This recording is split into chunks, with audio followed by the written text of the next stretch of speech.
Good morning.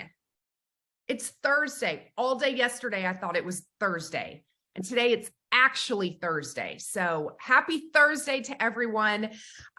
We're going to chat on our atomic habits. And we're going to talk about how to stick with good habits every day. How many of you all track your habits already? Meaning you have some kind of visual reminder of your habits or your goals. Okay, Robin, you do that. I love that. David Osborne, if you've heard him talk about goal setting, he does this. He has a journal. And David Osborne, if you don't know, is one of our owners here at Keller Williams. He is very wealthy, very, very successful, not just in Keller Williams, but owns many, many businesses, has built a lot of wealth for himself and his family. And he has a journal, and every year he sets goals in pretty much every category. And he tracks them. He sets a goal that says, for instance, I'm going to work out 300 days this year. And so every time he works out, he does a check mark. I actually used that goal method before, and I've done little circles and I've crossed them out every time that I accomplished that particular goal.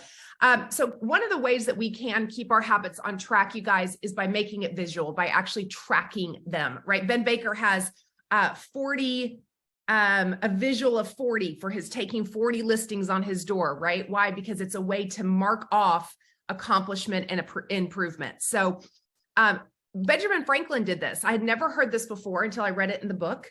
But from the age of 23, he would carry around a journal and he would track his personal virtues. So character traits that he wanted to develop. And at the end of every day, he would open his book and essentially grade himself for the day on how he lived out those virtues. So things like lose no time, be employed in something useful, stay in your top 20%, avoid trifling conversations, don't be a garbage magnet, right? All these things that we teach. I thought that was so fascinating, right? So you think about how accomplished he was in his life, go all the way back to the time he was 23, and he started tracking and intentionally growing his character. Jerry Seinfeld does that. His goal is to write a new joke every day. And he doesn't actually care if it's a good joke. The commitment he's made that every day he writes a joke, right? Because just like with most things, the quality comes in the quantity, right? And if you're only writing one joke, the chances of it being a bad joke or a one-hit wonder are probably pretty great, right? And if you're doing one every single day, you're going to get the gold in that habit. So I thought that was interesting. So the idea is to not break the chain, right? Not break the chain. In fact, sometimes the days that we have the bad workout or the bad lead generation hour are actually the most important, because you showed up anyway and you confirmed your identity as somebody who showed up regardless, right? So it's not always about the habit being the best effort you've ever given it, right? It's about continuing the streak. How many Wordle players do I have? Anybody play Wordle? Me and Marnie and Robin. Okay, it's really fun. It is quite addictive. You have to, if you don't know what it is, it's part of the New York Times. You can find it online. Just type in Wordle, and you have to, it's 5-letter words. So you guess your first word, and then it tells you what letters are in place or out of place. And you have 6 tries. All right, Debbie does Wordle. And essentially though, when you submit your answer, it tracks your progress and it tells you your streak, right? So how many times have you completed the Wordle in a row? Right? Why does it do that? Because it wants you addicted and showing up every single day, right? It's trying to make it a habit that you turn on, you do your Wordle, right? And that you don't forget it. And it becomes a daily part of your routine. So what are those things, right? That we don't have to necessarily track everything we do or every habit. And what are some of those things that we need to start tracking?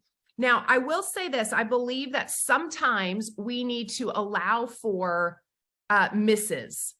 And what I mean by that is if you know for a fact that sometimes your child is going to have a regular doctor appointment that prevents you from working out in the morning or what have you, right? Then maybe it's, I'm going to work out 6 days a week instead of 7, right? And then you're able to allow for that miss actually ahead of time. I think sometimes that's powerful because what we tend to do that if we miss, right, I'm going to work out every day this year, and then you get COVID. Right? So you almost plug in that opportunity to say, okay, this day I'm not doing it. And it gives you very little wiggle room though, for days you just quote, don't feel like it. Does that make sense? So why does habit tracking work? And it's 3 simple things. Number 1, it makes it obvious, right?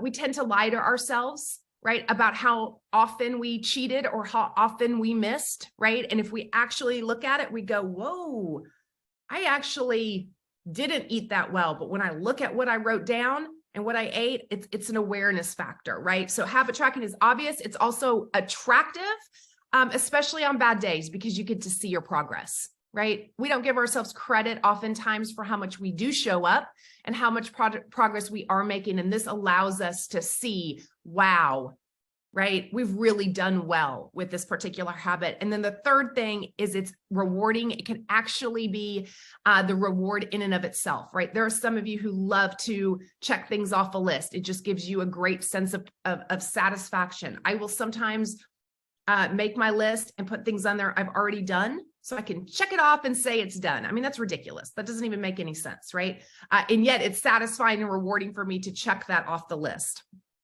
So it's creating that visual cue. Okay.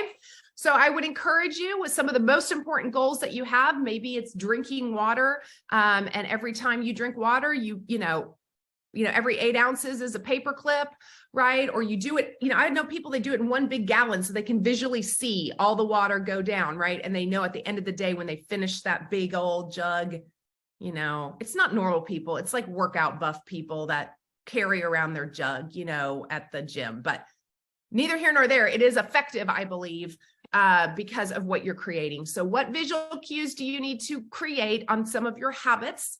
Maybe it's lead generation and staying on after the call, how many calls you make. You could put paper clips in a jar with every call, move them from one jar to the other. After you've made your 20 contacts, you're done for the day. Lots of ways to do it, but I encourage you to think along that route. Okay.